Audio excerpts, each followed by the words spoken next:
Are you ready to scale your business in a way that's aligned with your soul and profitable? I'm Casey Rossi, a business and leadership coach. I've been a full-time entrepreneur for 30 years and love business. I help conscious leaders increase their impact and optimize their lives. Join me each week for tips and deep conversations on cultivating confidence, increasing your visibility, elevating your vibration, and leading with purpose without burning out. Let's go.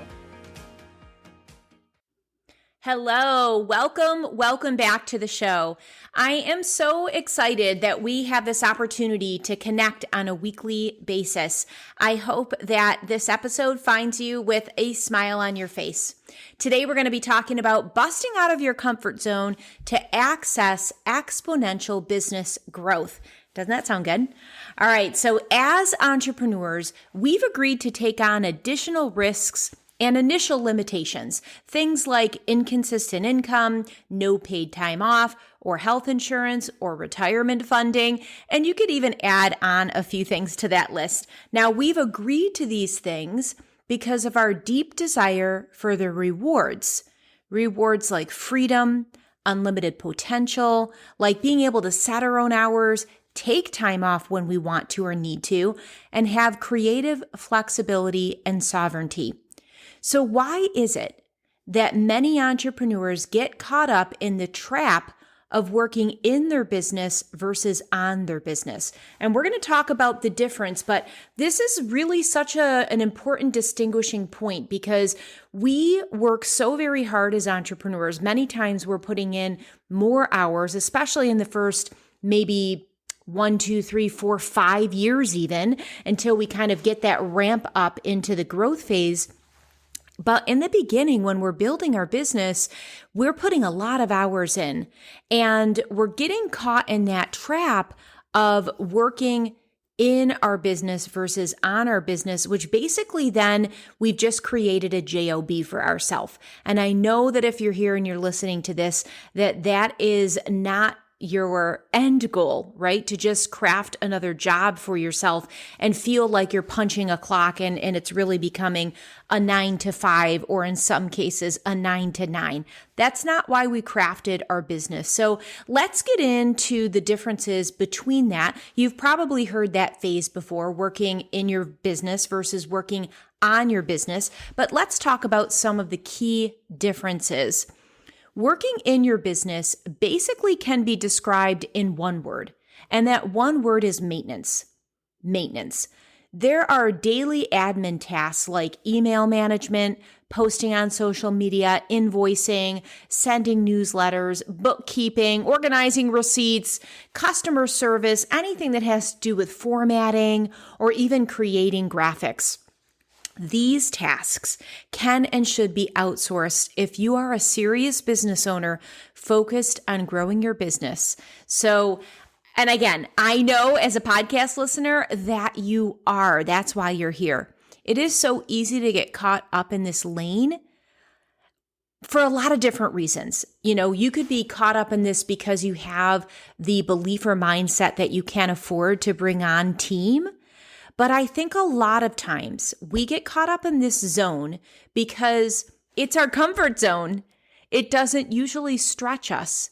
And so again, we're not uncomfortable in this lane. We can plug into the to-do list with very little resistance because a lot of those tasks become second nature. We also have a false sense of accomplishment when we stay in this lane all day long, because we can zip through the list. And I don't know about you, but I love to cross stuff off a to-do list just as much as the next entrepreneur. But in this case, it can leave you spinning your wheels, exhausted at the end of the day, and broke because you haven't brought in new business or increased sales for the day, the week, or the month. Now, in the beginning, I tried to do everything by myself, and maybe you can relate. And there were certain thoughts, and again, this is all mindset. It's just easier if I do it. Or by the time I train someone to accomplish it the way that I want it done, I could just do it myself. And a slew of other reasonings come in. Now, once I started prioritizing my self-care, because this was really not only a growth mindset transition that had to happen, but it was also about looking at my self-care and setting boundaries and focusing on having a CEO mindset. And then things started to shift. I brought in someone to edit my podcast and hired a virtual assistant, and I outsourced things that have like heavy duty graphics to it that I can't whip off easily and things like that. So what I used to spend the first hour of my day on was things like posting on Facebook and Instagram, heading into my inbox very first thing and returning emails, or even shifting into some of the service work that I was doing for my clients, more of the implementation things that were non-coaching related. And here's the interesting thing. When I decided to shift into working on my business and bringing in team to support me with some of those maintenance, day-to-day admin tasks, now that beginning part of my day, it is actually my most coveted time, and I really spend it on content creation and big picture strategy thinking, which has been really a total shift. And it took a little bit of time because, we are what we repeatedly do. And when we stay in our comfort zone, it's like I said, it's comfy and we kind of just plug in and that becomes the habit. So we're really talking about habit shifting, up-leveling our mindset, and time management in this episode, because that commitment to busting out of your comfort zone, that is really when you're going to start to see these massive shifts, not just like the little by little, day by day stuff, because actually that concept of little by little, day by day, that is really your maintenance mindset, right? Just the day in, day out tasks that you have to deal with. But these exponential growth, this accelerated business growth, this is when we can make quantum leaps. And this is also the kind of flip side of the coin of working in your business and working on your business. The working in your business is that little by little, day by day. And I used to say that often. I in fact, like that almost was my mantra. And I think in a way it goes back to that false sense of security that we're getting things done and that we don't really have to push. And there is, room for both. But if you really want those quantum leaps, if you really want to have that accelerated growth, that is the other side of the coin, my friend. And that is the CEO mindset. That is this pro level of time management. And that is working on your business, not in your business. All right. So one of the things that, as you start to be conscious of this, because there's a lot of different layers here, we can break it down into two categories, and I'm going to summarize that at the end. But there's like levels and shades of gray, if you will. It's not a very black and white thing. And sometimes we can get trapped in the middle. And those middle things are one level up from general secretarial duties. And they include tasks like project management, website development, copywriting, setting up automation. Now, those sound much chunkier than things like email management or invoicing. However, even though this section is worthwhile and certainly the tasks are important to the business, but they're not necessarily where you should be spending your time, because these can also be delegated to someone on your team so that you can stay in your zone of genius. So that is kind of like moving up that ladder of pro level consciousness and time management. Now you may be thinking, so what do I work on then, right? And here's the thing. The growth categories include everything that is income generating. So relationship building, content creation, anything that's strategic or big picture thinking. This is where your innovation comes in, where your top level ideas and expansion come in. Once you shift from task-based time suckers, right? Anything that's kind of like task-based to this manifestation space, it will cause you to stretch. And it will take you from things that you could do in your sleep, right? And put you and your courage to the test. And There are crucial things necessary if you want to grow your business and become a category of one and truly harness the power within you to make a difference, a real difference. And projects that fall into working on your business include developing presentations, webinars, programs, and digital offerings. They include having strategy sessions or breakthrough sessions or discovery calls, that initial meeting, that face-to-face or that Zoom call with prospective clients. It includes anything that's sales generating, like writing a sales page, right? So a little bit different than general social media post content, because now we're really getting into the minds of our prospective clients. It includes building a launch campaign. It can include anything that establishes you as a thought leader. And that can be like PR related activities, like writing an article for a magazine or being featured as a TV spot guest, being a guest expert, or appearing in a private Facebook group or someone else's course. So you can start to see these massive differences. And the other piece that I want to make sure to put in there is networking and orchestrating collaborations, because they also fall into these high level growth tasks. You can start to see it's really about preeminence. It's about connection. It's about building relationships when you are working on your business. Another way to distinguish these lanes of working in your business and working on your business is to think about the working in your business as things that deal with the day-to-day, the immediate things at hand. So these are the things that are kind of like here today, gone tomorrow, or they're very repetitive. Like you're always going to have inbox to manage, right? You're always going to have receipts to organize. You're always going to have invoicing to do and all that type of things. So there's little impact on the business growth, and there's like little connection to your overall mission and vision. Working on your business are things that are the lifeblood of your brand. They are the things that will have the biggest impact on your clients and in turn your bottom line. This is what gives your business fuel and longevity. They are the things that are also going to make it fun and sustainable, because our goal is to be profitable powerhouses. And in order to do that, we have to commit to focusing on working on our business, to release the safety net of using our precious time on tasks that can be outsourced. I want to take a minute to look at this through another lens. I really enjoy the work of Stephen Covey. He's written several books, but specifically something that ties into what we're talking about today is his time management matrix. And basically he breaks it down. If you're visual like I am, you can actually make a little quick sketch for yourself that have 4 blocks in it. So you're just putting 2 blocks on the top and 2 blocks underneath on the bottom. And when we look at the upper left quadrant, we're looking at urgent and important. And these can feel urgent. Like even the word urgent is like, to me, I think about alarms and notifications and these like signals, right? There's like this sense of urgency. Our gut and our nervous system is like, oh, we got to do it. We got to do it.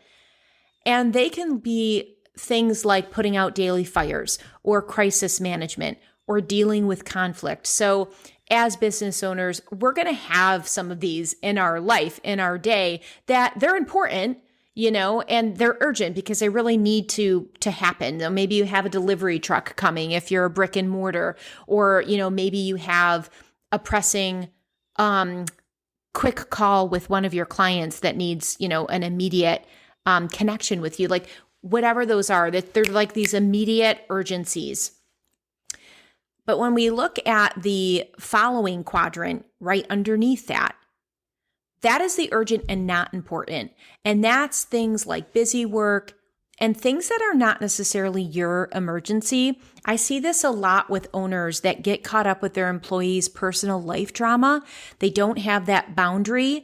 They take ownership of things that don't belong to them, but eat up their precious time, their decision-making chi, right? And take them away. They're just distractions.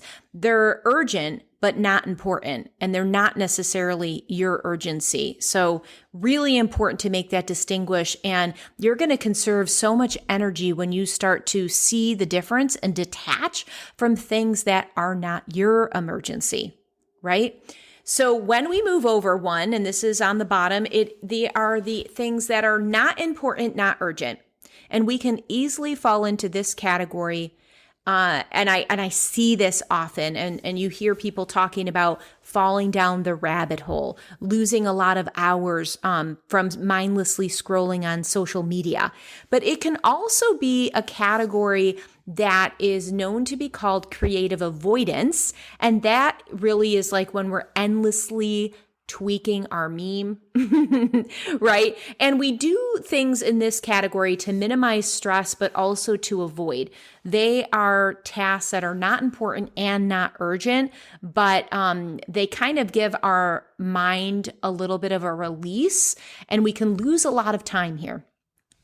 When you go up one, so you're looking at the top quadrant now, in this section where it's not urgent, but it's important. And this is where we want to be focusing our time and energy on. Things like planning, considering the macro, right? That big picture, critical thinking, future casting, anything that has to do with development. This area is where you are leaning in to your mission and vision and tapping into your core values. This area is gold. This area is where we leave a legacy and we start to focus on things that are going to help us build generational wealth. So very important and exciting. So I don't know about you, but are you ready to start optimizing your schedule and start focusing on spending time on things that matter and that really move the needle? I have both hands raised. I get really excited when I can visualize these differences. And I think that, this isn't one and done work.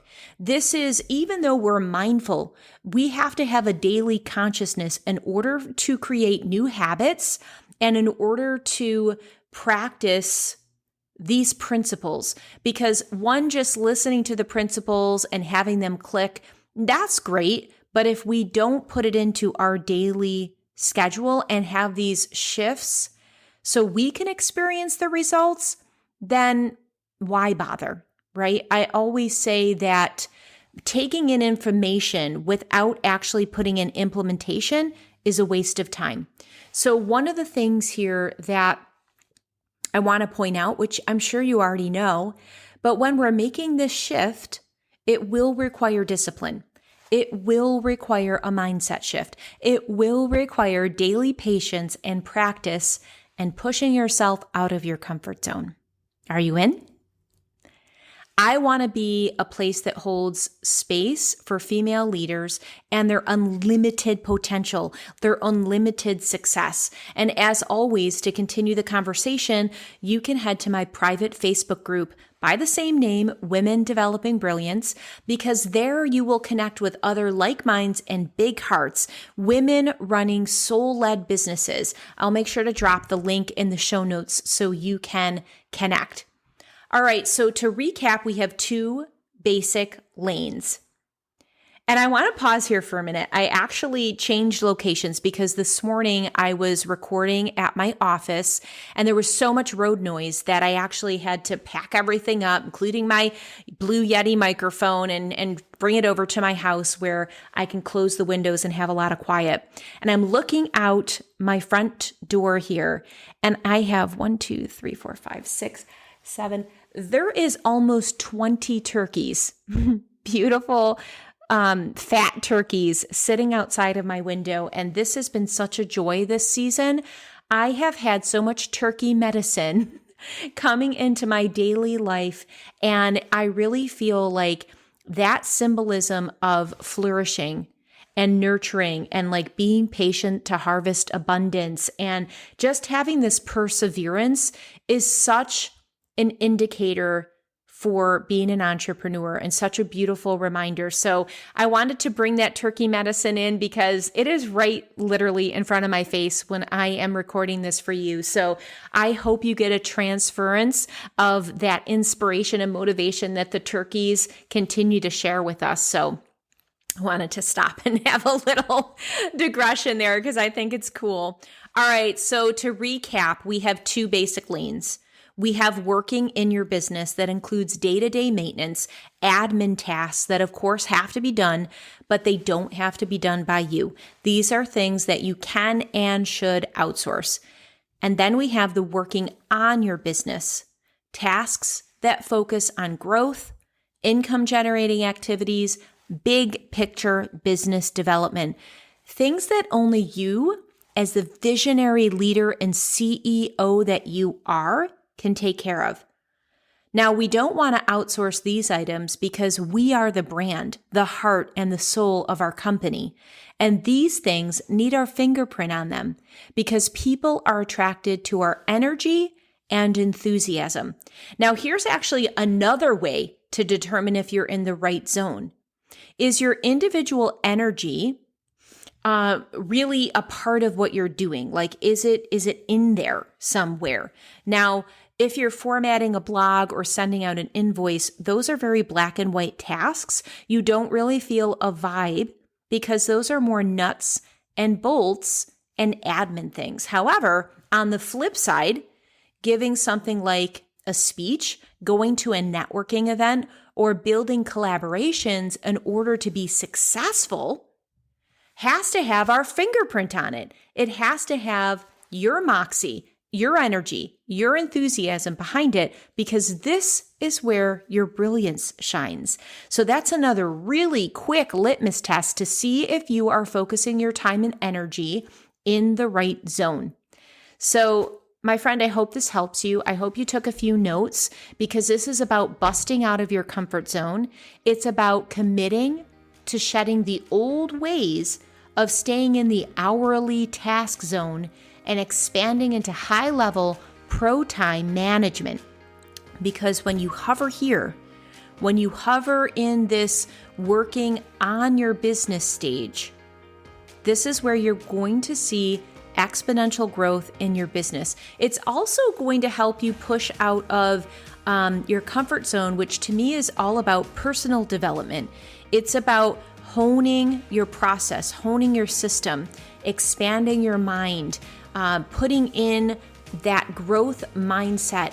Those are the elements that are going to shift you from trying to make a living to having affluent abundance in all areas of your life and business. I hope you enjoyed today's episode. If you did, head over to lovethepodcast.com/brilliance. I would love to hear from you and your feedback about the show. Until next week, my friend, breathe joy.